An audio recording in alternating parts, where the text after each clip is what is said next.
সংখ্যালঘু বলে একটি শব্দ উচ্চারণ করা হয়। এদেশের সংখ্যালঘু বলতে কোনো শব্দ নেই। এদেশে সবাই আমরা মানুষ, আমাদের মানবিক মূল্যবোধ নিয়ে আমরা এদেশে বসবাস করতে চাই। একতার বাংলাদেশে আজকে যারা এখানে উপস্থিত হয়েছে, গণ্যমান্য ব্যক্তিগণ, বিভিন্ন সম্প্রদায়ের লোকেরা, তারা আজকে যে বার্তা এখান থেকে ছড়িয়ে দিয়েছে, আমরা আশা করি আমরা এ দেশকে নতুন উদ্যমে, তারুণ্যের উচ্ছলতায় আমরা এই দেশকে গড়ে তুলতে চাই।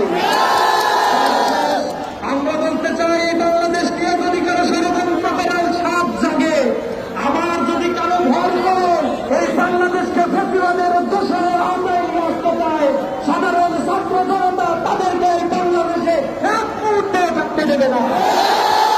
সংগ্রামী বন্ধুগণ, এই বাংলাদেশ আমাদের, স্বাধীনতা উত্তর এই বাংলাদেশে নিঃশ্বাস ফেলার মতো অবকাশ আমরা পাই নাই।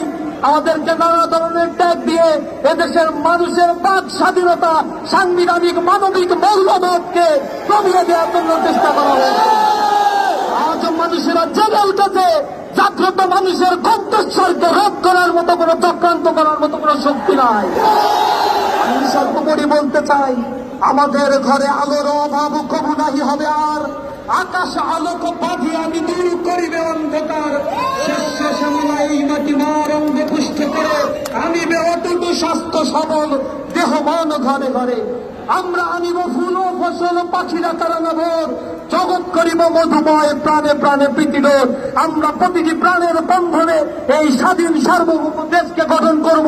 আমরা অতন্ত্রী প্রহরী হয়ে বাংলাদেশের প্রতি ইঞ্চি মাটিকে আমরা রক্ষা করবো ইনশাআল্লাহ। সকল ধন্যবাদ জানিয়ে আমার কথা শেষ করছি। আসসালামু আলাইকুম ওয়া রাহমাতুল্লাহ।